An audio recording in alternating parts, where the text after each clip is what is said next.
You have to find a thought and maintain it for 17 seconds. So let's do that here. Now, in this environment, it's a little bit like waking up and being in vibrational alignment. You've listened to us a little bit, gave a powerful opening that is in perfect vibrational alignment with the source within you.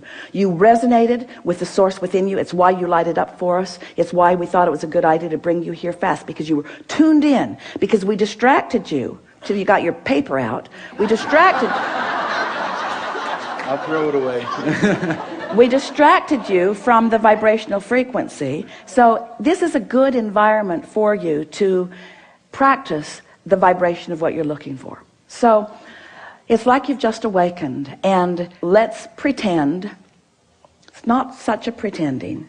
Let's acknowledge, let's assume that you've just awakened. You are in that high-flying place because there's been a suspension of momentum while you sleep, and now it's your intention to maintain that vibration alignment.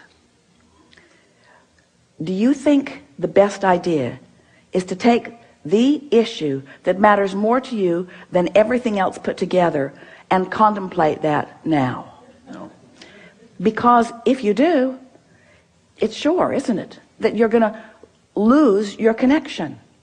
So what we want to convey to you, what we want you to all hear from us, if we can convince you that the connection is what matters and solving that problem isn't, if you can hear that, because if you can sustain the connection for a little while, the problem will evaporate, because in the absence of the vibration of it within you, it can't continue to be your experience. So have we convinced you that what matters is the alignment? That's what matters is the alignment. What matters is the alignment. What matters is the alignment. And the subject doesn't matter. Now, that's hard for you to hear, isn't it? Because you've been working hard.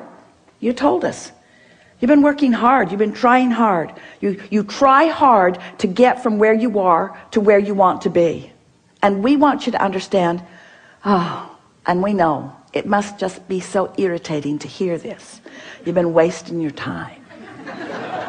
Can't get there from there. The harder you try, the more you practice the vibration of resistance. And then the louder you ask, but the more you've practiced the vibration of resistance. So you just have to let the things that you want that haven't been coming go for a while. Just let them go. Stop using what you want that you don't have as your excuse to not feel good. In order to sort of drive this point home in a way that you can really hear it, we've begun speaking about your point of attraction. Your point of attraction, do you sort of understand that? If you are the creator of your own reality, and if law of attraction is responding to your vibration, then doesn't it make sense that you're standing with a habit of thought, with a pattern of vibration that is being responded to, your point of attraction? So if you're fearful all the time, your point of attraction is very far from what you really want. If you're ornery all the time, or a lot of the time, your point of attraction is different from what you want. Your emotions are your indicator of what you're doing vibrationally. Have you been listening to us long enough to sort of understand what we mean by that? You were source energy before you came into this physical body, and a part of you came into this body. A part of you came into this body, but the larger part of you is still non-physically focused. Just deal with that. Humans want to call that your soul or God force. We want to call it that non-physical eternal part of you that you have sprung forth from, but that you're still intricately tied with. It's your vibrational nature. It's your true vibrational nature. So that part of you adores you. When you're mad at you, you cause a vibrational difference. That part of you loves others. When you find someone who is despicable, Esther loves that word, despicable, you cause a vibrational variance. So when you separate yourself from you by the logical thing that you've chosen, that's a vibrational variance. But if you practice it long enough, then you end up in this sort of habit of vibration. So we've been wanting to demonstrate that your point of attraction is like a sort of swirling state of being. It's a vibrational disc, sort of like the seven dwarves. There was Henri, well, they called him grumpy, but same difference, and happy, There was dysfunctional and passive aggressive. So Esther's up to about 200 dwarfs now. She's having such fun. She recognizes them around in herself and others. So there are these habits of thought, these vibrational habits of thought that represent this sort of vibrational place where you hang out. And so if you've been hanging around in hopeful but not believing, then that's what the universe leads you to. If you're hanging around in despair or discouragement, then that's what the universe leads you to. Let's define what we mean by that's what the universe leads you to. It's a better way of saying that. That's what you find in the universe. That's what you find. That's what your point of attraction yields to you. So we want you to realize that if you will just choose the disc, if you choose the subject chooses the disc. Think about that. I'm going to think about money. Despair. Not really. Could be optimism, or could be fantastic journey. You know where you're at relative to that. When you think about wanting a relationship that you've never known, but that you sense is there, that you really want, and you feel lonely or the absence of it, loneliness is in a very different place than joy. So we're saying this to you more clearly than we've ever said it before. Choose the disc by the way it feels, not by the subject that you want to place on it. That's a good way of saying that, isn't it? So when we say, what are you going to think about? Your answer, if it's a really good answer, is anything that keeps me up here. Oh, well, are you going to think about the things that are important to you? No, that would take me down here. Because the things I really want, now we know, you know, we're playing with you because we see you progressing and having wonderful lives in many regards, but you know what we're getting at. Sometimes the things that matter to you most don't make you feel that good because the vibration that you've practiced isn't one of knowing or expecting. Every subject is like a big long stick or a little short stick, doesn't matter. It's a stick.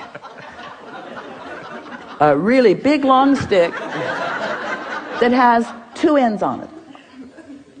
On one end of it is what is wanted, and on the other end of it is the absence of what is wanted. And so if you pick a subject where you've been practicing what you don't want, and you say, I'm going to set a goal about this, well, then what you've actually said is, I'm going to set a goal to practice a thought that's way down here. And I'm going to practice it, and I'm going to try, and I'm going to struggle, and I'm going to proclaim my goodness, and I'm going to keep score of where I am, sort of like the things that you were telling us, only we're exaggerating it dramatically. And life's just going to keep giving you the same thing. So you pick your disc by how you want to feel. This morning, Esther was in her sleeping room, and she could hear some children and parents moving through the hallway with great volume. And her first thought was, they should be quiet, people might be sleeping. And her next thought was, they're really having a good time. Now, which of those thoughts do you think was the best thought for Esther to think? They're really having a good time. Then Dad started singing. It was awful. The worst voice ever. But he was so joyful in his singing. And Esther thought, that's really a beautiful thing. I hope no one ever tells him how bad he is at this. So she had the potential of going all over the place, but because she's been practicing that, it's like that's where the thoughts now must be. The thought could start out down here because bad singing is bad singing. In other words, you just know the difference, don't you? So her thought started out here, but because she was here, her thought just had to join her up here. She just couldn't stay down there. Not that long ago, her vibration would have joined her down there. Now, her thought is joining her vibration. Can you feel the difference? That's step 4. I've sustained my vibration long enough. that everything in my universe has to join me where I am, or it's going to bounce right off of me. If it's going to join me, it's going to be where I am. I now have creative control of my environment. That's step 4. So let's just start really generally. So you've just awakened. You've heard everything that we've said. We know that you're internalizing it. The audience is with you. So what do you want to say now that you've awakened? This bed is really comfortable. You are brilliant. You are brilliant. The bed is comfortable. What else you want to say? The pillows are really comfortable. Yeah. All 4 of them. Yeah. Yeah. What else? I feel great. I feel happy. I feel in tune with my body. Yeah. You've got it. You've got it. And any thought like that, now stay there for 17 seconds, and then another, and then another, and then another, and then another. And then do it tomorrow, and the next day, and the next day, and the next day, and the next day, and the next day. And before you know it, we won't be having a conversation about what's missing in your life. The conversation that we'll be having is, you'll say to us or to whoever you're talking to, you know, I just let it go for a while, because I realized that the subject that was so important to me had me sort of bound in a frequency that wasn't good for me. So I just let it go for a while, and I just focused upon the things of my life that felt really good to me. And I did it and did it and did it and did it until more thoughts joined, more thoughts joined. You see, because once you sustain this, even for a little while, the manifestations that start flowing are more good feeling emotions, powerful thoughts moving into your experience. You begin getting impulses that lead you right where you want to be. What Esther is discovering, now that she's there so much of the time, is that she'll get an impulse to do something that formerly she thought would not have been a very good idea to do it, but she'll do it, and then something will unfold that for just a minute she'll think, oh, I'm not sure if that was a very good idea either, but then that will cause a question to be asked within her that will bring a solution, and she'll realize, I was just led right down a path from where I am to where I want to be.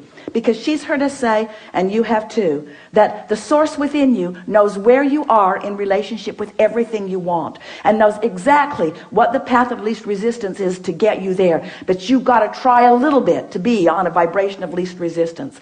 And as you start hanging out in a vibration of less and less and less resistance, it's just going to amaze you at first when you realize how smart non-physical is, how caring they are about where you are, how much they know about where you are in relationship to where you want to be. And they'll just guide you and guide you and guide you and guide you. And you know what the best part is? The journey is so fun. You keep thinking it's the destination that's going to ring your bells. The journey rings your bells.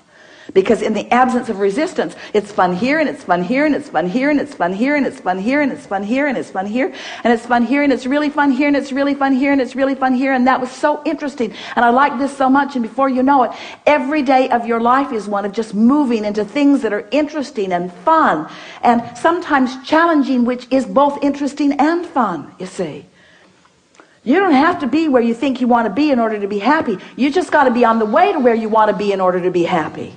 When you go on vacation, you're going to go here and here and here and here and here and here, and you're going to end up back home, and you never say, final destination is home. I'm already there. Why go? Because you know why you're going. You're going for the stimulation. You're going for the life it gives you. You're going for the fun. It's not the end result, and there is no end result. There is no ending. Step 4 has got to tell you that. We've been hanging around on step 1, step 2, step 3 for quite a long time. Now we're in step 4. Doesn't that let you know? It never ends. And there's a 5 and a 6 and a 7. Don't worry about it. We're just kidding. It's just more of the same. It's just more. Once you get this and you've got this, once you practice this and you are, once you sustain it and you know how to do it, life's just going to yield to you all of the reasons that you said, I'll go forth into this physical experience. Not one of you said, I'll deprive myself in order to really want something. Not one of you said, I'll go forth into a broken world and I'll patch it up. You didn't say that. You said, I'll go forth and I'll figure out what I want and I'll line up with it and I'll feel good. And the wholeness of who I am is going to flow through the specifics of what I'm living. And I'm an eternal being. And I mean to make this moment and this one and this one and this one and this one all that it can be.